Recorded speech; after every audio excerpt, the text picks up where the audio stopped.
Welcome to Don't Fear the Weight podcast with your host Vicky Masita, bringing together science and personal experience. Hi guys, welcome to the next episode of the Don't Fear the Weight podcast with me, the Mighty Midget. No, I'm joking. I'm not the Mighty Midget. I am the Tiny Titan. You understand that. Your host, Vicky Masita. And today I have got an exclusive guest under the title of Exclusive PT. Luke, hi, how are you doing, my man? I'm very well. Are you okay? Yes, I'm not so bad at all. So, Luke, I understand that not a lot of people know who you are and your background. So let's get straight into it. Tell us a little bit more about you, what you specialize in, and what makes you so exclusive. Okay. Well, I'm Luke Andrews. I've been in the fitness industry for the last 20 years or so.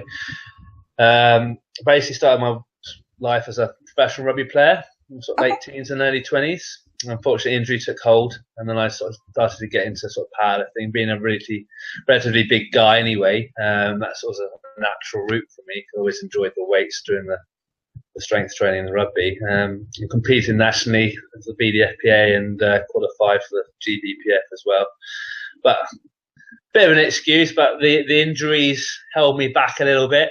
So I knew I was never going to set the world alight, but I really enjoyed coaching a few people that I had sort of under my wing when I was doing it, and took it from there really. And about 3 years ago, I sort of specialised in doing my own sort of personal training and strength training business. And I've always wanted to concentrate a bit more on the strength and powerlifting side of things. Being sort of 6'4" and sort of 19-ish stone, I was never going to be an aerobics instructor. So, so I was like, well, let's just play to my strengths, really. I'm quite a big guy. Most blokes and to some extent women want to be stronger and know how to use the weights more. And I started training a young girl called Sophie Walker, and she wanted to do powerlifting. And I thought, well, this would be a great experience for me to show what I can potentially do to help people get to where they want to go. Then her friend Danny Malcolm joined a few months later, and then it just started expanding from there. And now I've got sort of 25, 30 sort of active lifters who compete quite regularly, and it's going all right. That's brilliant. That's brilliant. And isn't it surprising as well how it's normally the smaller woman that comes up to a guy like you and just goes, do you know what? Just make me beefed. Just make me strong. Yeah, I mean, one of my things was when I started my business was to try and encourage a lot more women to do weight training. Because you see it all the time. You go into the gym, it's 90% of the guys, 90% of people there are guys just lifting weights, and you can sort of see the women on the periphery going, well, I really want to give that a go, but it's all a bit, without sounding too cock heavy in there, and I don't want to go in there because it's all very testosterone-y and I don't know what to do. And I was like, well, because I've always been interested in weight training and I've always been quite good, I think, helping women get stronger. That was one of my goals, hence the Danny and the Sophie to start off with. And yeah, you're right. And I think women tend to be a bit more open as well. And it's really surprised me how many women I actually train compared to how many guys. They actually, guys tend to think, maybe I'm stereotyping a little bit here, but being one myself, maybe I can do that. They tend to think they know a little bit more about the weight training and don't want to necessarily ask for advice because it's not the manly thing to do. But actually, if you want to progress at something, go and talk to someone who knows a bit more about it. So, and that's what's happened. Absolutely. And I 110% agree. There are so many men over there. I mean, I'm a very, very small person. I'm 5 foot. I weigh 50 kilos in my off season. So I am tiny, hence the name. But you see these big guys in the gym and they just kind of think that they know it all. And when you just go over to them and say, do you know what? Can I just give you a bit of advice on that? They look at you like you've got two heads. Yes. But, then they actually have a look at the physiques that you can create on stage and they give you a little bit more respect after that. So I have been known to reduce big, tall guys, even big as yourself, reduce them to tears on a leg press. So, Well, no, fair play to you. I mean, I wasn't quite so bad. I was a big guy who would do some weights, and even I would still feel quite like if I try and offer them advice, I know it's 9 times out of 10 it's probably not going to be well received. So, I mean, but fair play to the girls who come up to someone like myself and it's quite tall and big and say, can you help me? Yeah. I must be very approachable. That's what I'm saying. That's it. You're not as big and scary as you make No, out. it's a big teddy bear. Exactly. That's what it is. All right. So let's get into the nitty gritty then of your actual powerlifting programming. Do you program things differently for women as you would do for men, or is it just down to the kind of numbers that you have to manipulate? Secret. That's it. Well, this is an exclusive. We won't tell anybody. End of podcast. I knew some people are going to say you're going to have to train people differently. Some people disagree with that. From experience, I tend to not pigeonhole people. I obviously assess them. I talk to them.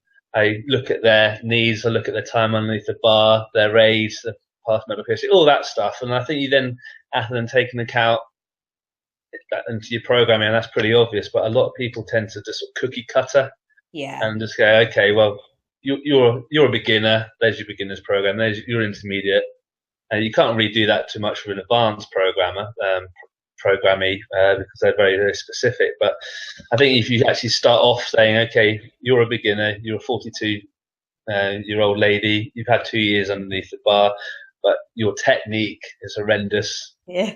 I'm going to have a program that's geared towards doing multiple sets, less reps, lightish weight over maybe a 2, 3, maybe even 4 month period just to nail that technique. Whereas someone like Sophie or Danny, who come from a gymnastics background, who are very strong, who already they know their body very well, they're 15 years younger.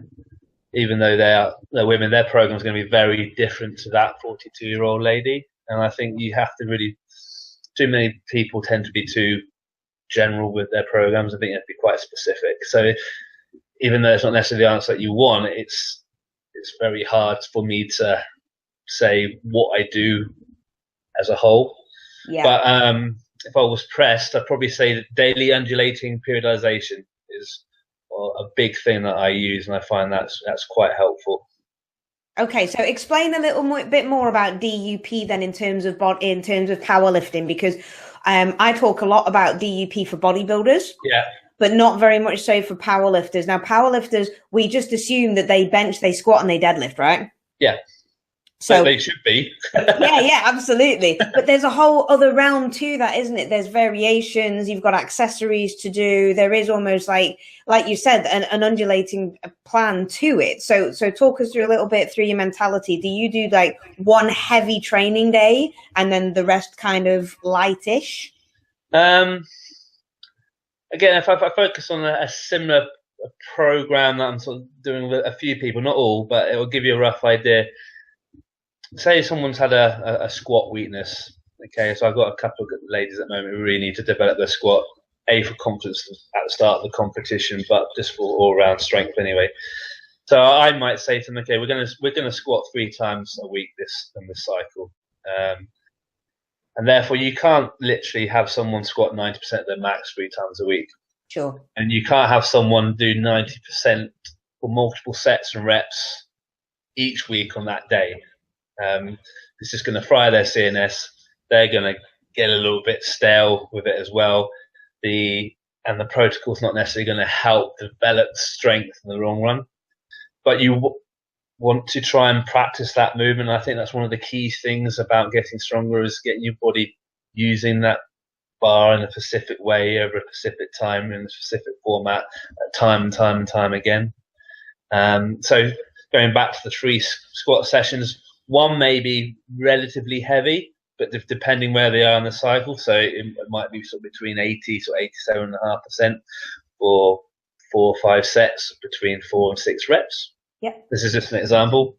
A couple, 2 or 3 days later, depending on the recovery, I might work on a squat variation to the beginning of the movement. So the week out the whole, I might do some pull squats, or I might do some 1.5 squats.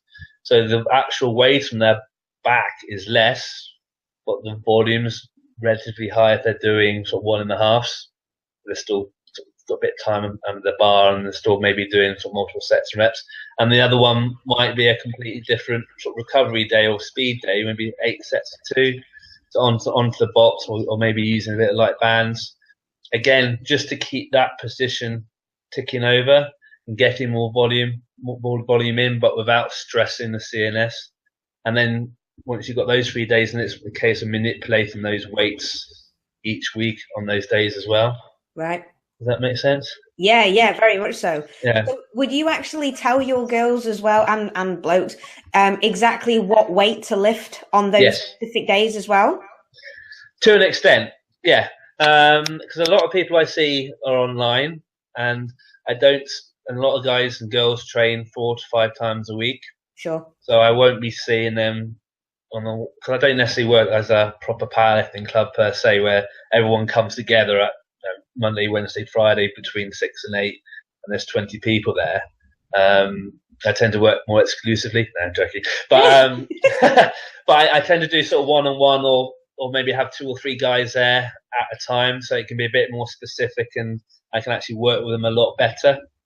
So the other days they're away, and you can use the RPE scale, which I don't know whether you want me to explain that or not, but I tend to find that if you've got a number written down on a piece of paper, they're more likely to do that number than not.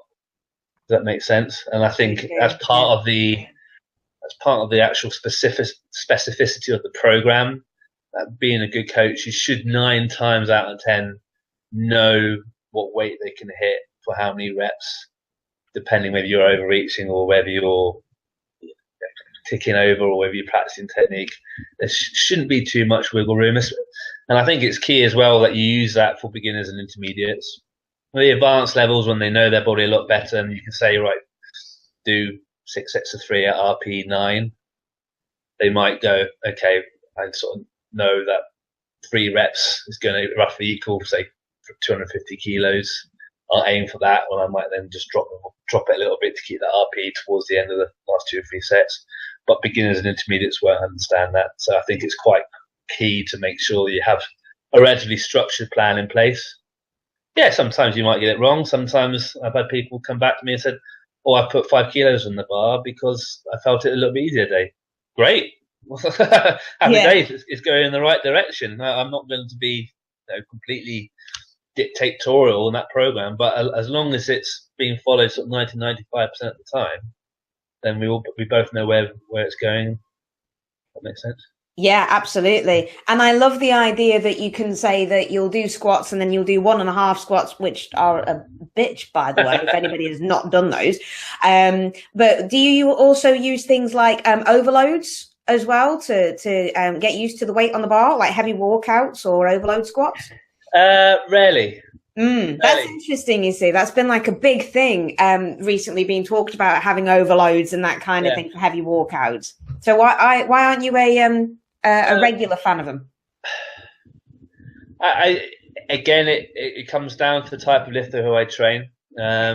Those who don't have much confidence, I tend to go, okay, look, let's walk out something that's 110% of your squat max. Okay, and that will give them a little bit of more, hopefully, confidence that they can hold the bar in that position. Well, you know what an overload is anyway. So I'm not.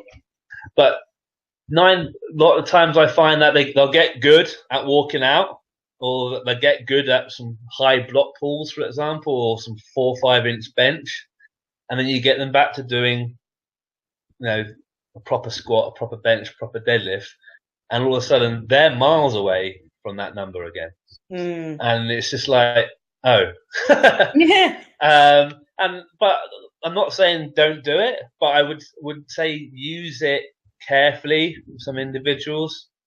And it's quite hard, I think, to transition that overload over to an actual proper squat, bench, or deadlift.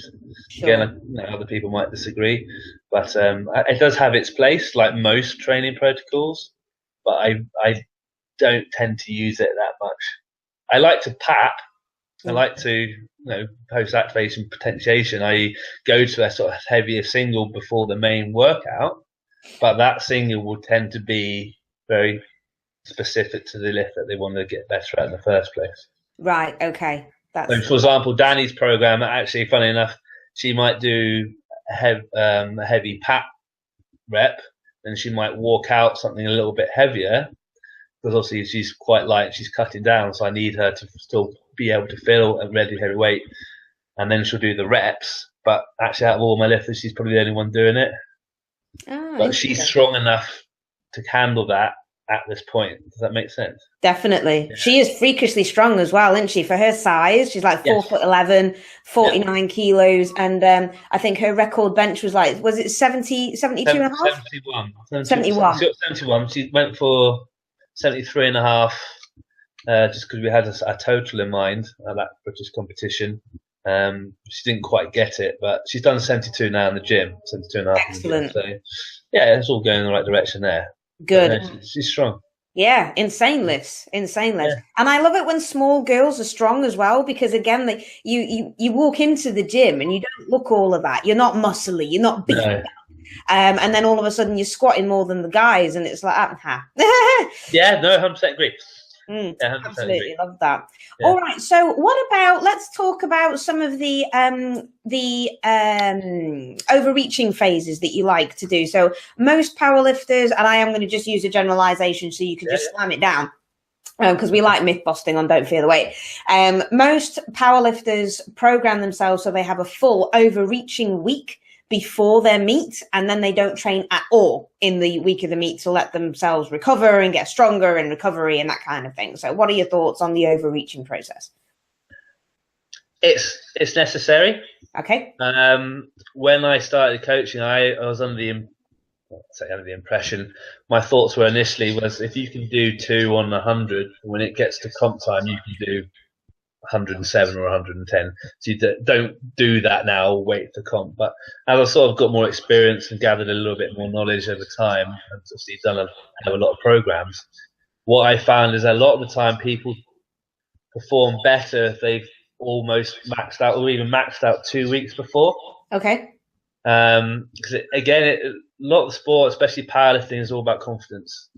And if they know they can do it in the gym, and as long as you taper down and deload properly, they should be able to do it on the competition platform. So I tend to program it, and I think it's a little bit like Shaco, please correct me if I'm wrong, but he tends to sort of max out his guys 2 weeks before, so between sort of 95, 100%, and hopefully those weights, 95, 100% of their old ROM at max, are moving quick. So you know you've got a few more kilos in there. And then the week after, we'd be tapering down sort of between 80, 85%, keeping the intensity and volume really low. And then the deload week, you might train a couple of times, keep it really nice and light between 60 and 65, 67%, just for some singles, just to keep the body moving. And that's another thing I'd recommend. I tend to give people, when I started, too much rest. Okay. During that week. Does that make sense? So if they're competing on Saturday, I'd probably say do a bit of squat and bench on Monday, have the rest of the week off.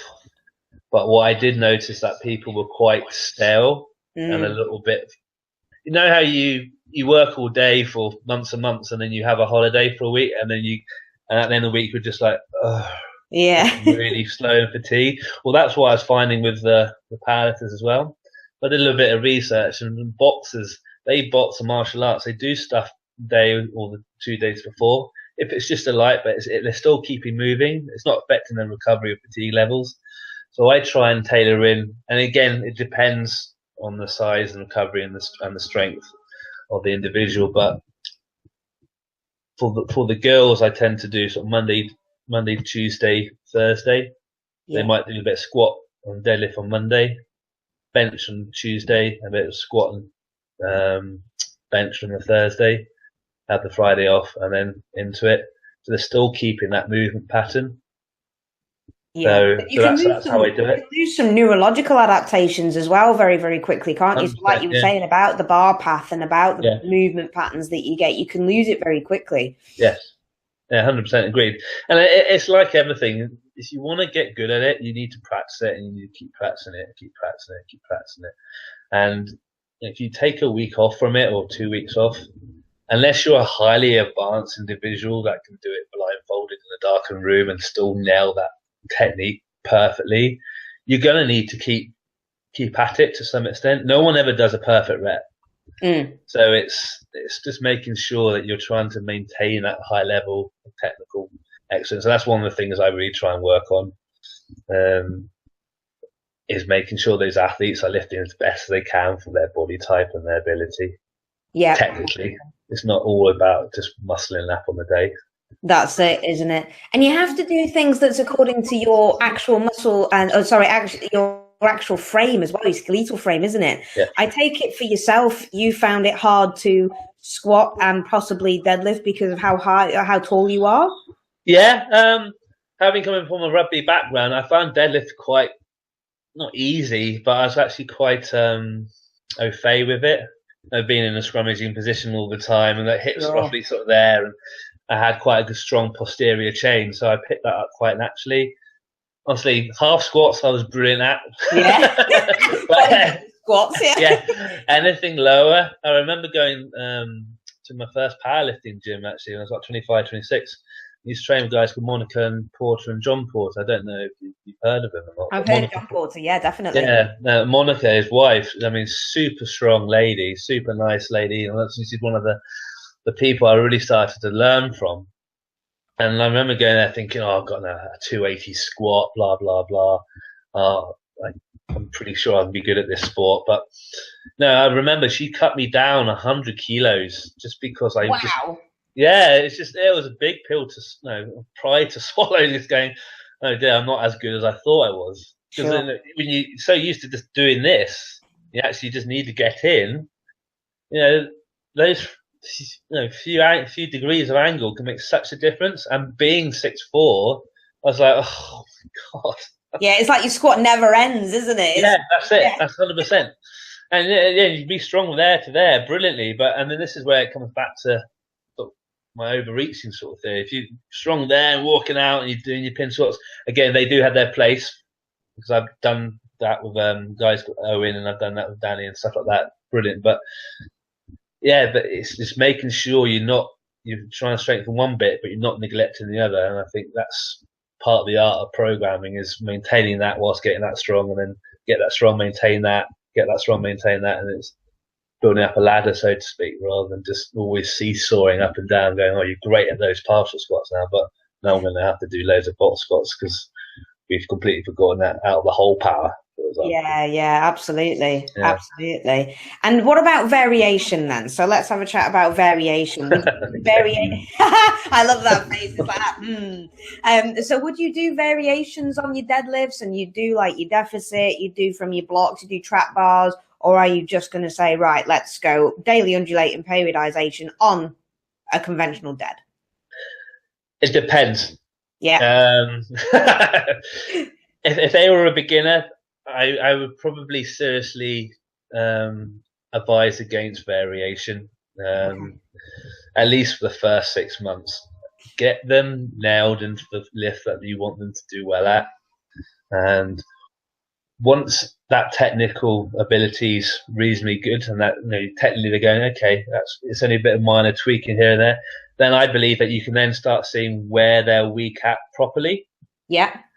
If their technique isn't very good, and they're rounding the back, or their hips are too low, or this, that, and the other, but you think, okay, well, they can add weight onto the bar, you're only going to reach a certain point where their technique's not going to get any worse, and they're not going to get any stronger from it, probably because they've either got injured, or they've reached that ceiling where their body's just not mechanically in an advantageous position. So as long as I see someone new, I was like, forget the weight. We're going to make sure that you're doing it as well as you can to begin with. Because I know that you want to get strong and this, that, and the other. Like most sports, it's about consistency and longevity. You're not going to be world champion in a year. You might be world champion in 7 years.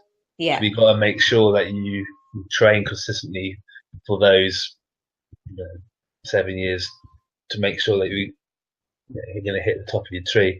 So coming back to variation, beginners know, and once you start getting an idea that they might be a little bit weak off the floor, their posterior chain might need a bit more work, or their lockout power, the hips coming through isn't very good, then you can start adding some blocks or chains or some deficit. But I like to do the variation of a movement pattern that's very similar to the actual lift itself. Yeah. So it's it's rare that I would put in sort of blocks. I'd rather put in chains because they're still picking it off the floor. Okay, yeah. And with squats as well. Again, pin squats I've worked quite well with, but not too high. Most people who are raw lifters, I find, tend to just get stuck just out of the hole. Yeah.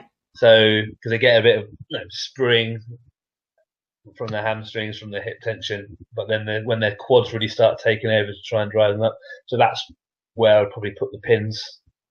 But again, I wouldn't just start them off at a dead squat. I'd get them to come down in exactly the same motor pattern as they would do, hold it in exactly the same position that they would be in, hopefully, as if they hadn't had the pins there, and then drive it up in that position. And I think that's really, really key. Really, really key. So yeah, variation is good, but long as it doesn't detract from the actual main technical position that you want your guys in on the main 3 lifts. Yeah, absolutely. All right. So just coming away from the actual lifting portion of things then, what about cardio, endurance, fitness levels? Okay. Interesting subject. What about them, Vicky? Are you a fan of it to kind of keep up that? Because let's face it, powerlifting is not an endurance sport. You do not need to go. When you compete, you're doing 9 exercises in a day. Yeah. So you do not have to have endurance sports for it. But what about things like conditioning? Not a fan.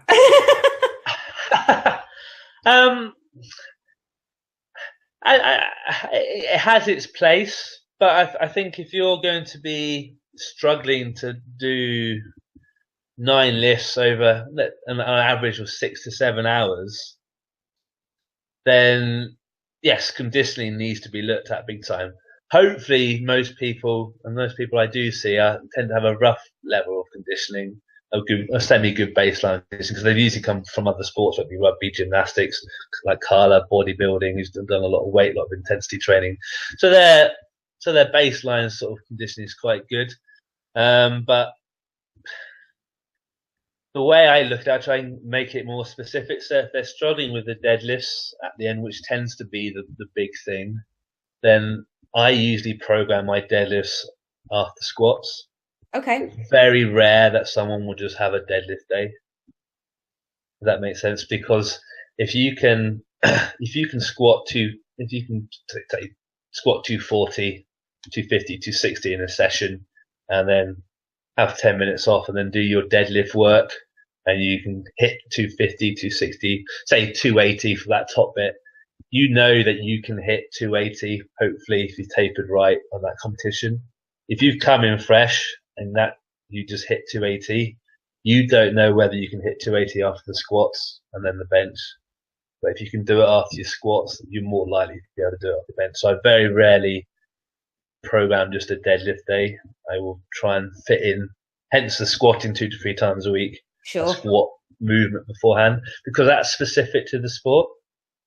And that's another thing I've learned over my sort of coaching time.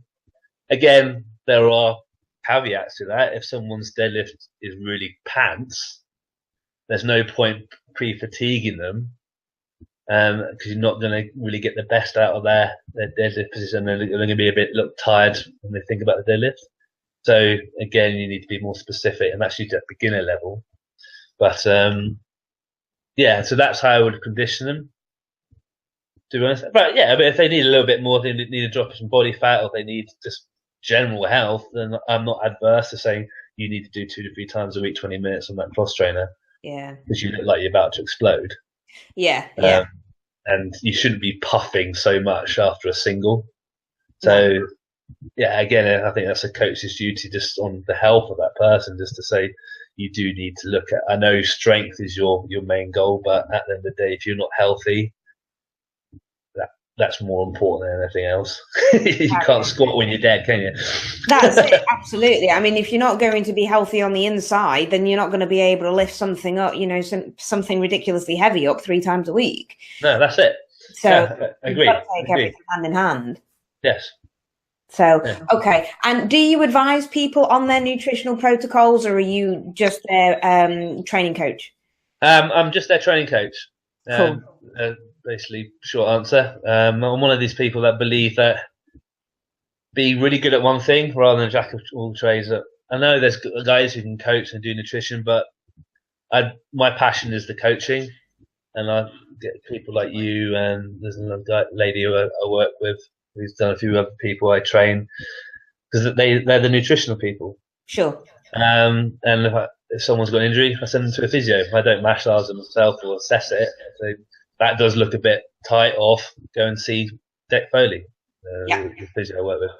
So I think, if powerlifting is an amateur sport, but if you approach it professionally, when I was playing rugby, we had sports massage, we had physios, we had nutritionists, we had video analysis, etc. It wasn't one guy doing that; as a whole team were doing it. So and that's part of why I wanted to create my exclusivity. I wanted people to come in and have facilities where, people like yourself, where they can draw on resources like myself, you, physio, sports massage, and stuff like that. So it makes them, you train more professionally, you're more likely to do better. Absolutely. Yeah, that's it. So if you want to be really good at something specific, find somebody who's really good at that specific thing. Yeah, and that's it. I like to say I'm a relatively good powerlifting coach. You're right. From what I've heard. Yeah, but I'm not going to facilitate your nutrition. But I want people to come to me because they want to get stronger and do better powerlifting. Definitely. And that's it. And I think anybody looking to get into, and I've had one or two people say about coaching and how do you get into coaching, and it's just like, be specific to what you want to be good at. I see so many trainers do a little bit of SBD, and some people come in, can you teach me a clean and snatch? And just like, unless you've got specific, unbreakable knowledge regarding that, or even competed in that, don't teach people. Exactly. Or put a prerequisite. I mean, I know rugby guys who want to do a little bit of power clean. I've done courses. I say, look, I'm not going to ever take you to world level. I can teach you what I know. I can get some triple extension in there if that's what you're looking for. But prerequisite. But they go, I want to do powerlifting. Yes, I can take you to one level because I know I can do it. So don't try and be good at everything. And then that's one thing that annoys me. I'm just trying to calm down. Don't try and be good at everything, because you won't give people the proper service that they're looking for. Absolutely. You don't go to a guy who's got a dent. He does teeth. And there's a dentist and a doctor. You go to one or the other. So, yeah. That's it. That's it. No, but to be perfectly honest, you're right in what you say, and I think that's a really nice note to leave it on, because I was actually going to say, what would you recommend for everybody to do, and that encompasses coaches as well as people who are looking to get good at something. Choose somebody that's going to be specific and actually stay within your realm of expertise. Yeah, that's it. And I read a lot of books of successful businessmen and women, and a lot of them say, stick to what you're good at. Don't branch out, specialize. Because at the end of the day, if you're providing a service that people want, they will come to you. And that service that people want tends to be a service that other people can't provide. And if you specialize in that, then you're going to be over halfway there. Absolutely. Because you're going to know a lot more than someone else who's doing a little bit of bodybuilding, a little bit of powerlifting, a little bit of clean and jerk, a lot of circuits and spinning and all that stuff. Oh, spinning. Why the hell would you do that? I can't ride a bike around a park, let alone do some spinning stuff. Jesus Christ. Okay, awesome. So no, that's absolutely brilliant, Luke, and thank you ever so much for your time. I think that's a wonderful note to I really enjoyed it. Thank you. Leave it on. So guys, in fact, actually, before you go, Luke, where can people find you and follow you, and if they want some exclusive PTing, where can they contact you? You go to my website. It's www.exclusive-pt.co.uk, or my Instagram, exclusive_PT, and I'm sure you'll find me on there somewhere, somehow. Just exclusive PT, Luke Andrews. You'll find me. You'll find you. Brilliant. I'll put all of the links in the comments box, guys. So if you do have any questions for Luke or myself, as always, just put them in and we will make sure that we get back to him ASAP. And that is it for another week on Don't Feel the Wait. So thank you again for listening. Love you lots. And I will speak to you next week. Cheers, Vicky. Thank you. Bye-bye.